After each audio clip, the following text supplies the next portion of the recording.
మీ జీవితంలో వచ్చే శోధనల్లో మీరు నిలబడగలిగితే, శోధన సహించగలిగితే, మీరు శోధనలో పడిపోకుండా, పాపంలో పడిపోకుండా, శోధనను జయించలేని స్థితిలో ఉండిపోయి, మీరు ఒకవేళ అలా కాకుండా జయించగలిగి, శోధనను జయించగలిగి, శోధన సహించి, శోధనలో పడిపోకుండా మీరు నిలబడగలిగితే గనక మీరు ధన్యులు. ఎందుకింతకనగానే దేవుడు జీవికరట్టిని మీకు ఇవ్వబోతున్నారు.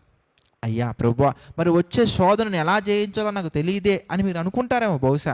వచ్చే శోధనలు పెద్దవేమో ప్రభువా అని మీరు అనుకుంటారేమో బహుశా. అయితే దేవాది దేవుడు ఇస్తున్నటువంటి మరొక భరోసా, నమ్మదగినటువంటి మన దేవుడు మనకిచ్చే మరొక భరోసా ఏంటయ్యా అంటే, శోధనలో పడిపోకుండా ఎలా తప్పించుకోవాలో అనడానికి ఒక మంచి మార్గాన్ని కూడా మనకి దేవుడు చూపిస్తా అంటున్నారు. కాబట్టి జ్ఞానం కలిగి నడుచుకుంటూ, జ్ఞానయుక్తమైన క్రియలు మనం చేస్తూ, ప్రార్థనలో, సహవాసంలో దేవుడు చెప్పినటువంటి ప్రతి కట్టడలో మనం నిలబడగలిగితే కనుక ఎలాంటి శోధన వచ్చినా కానీ మనం జయించగలం. అప్పుడు జీవ కిరీటాన్ని మనం పొందుకోగలం.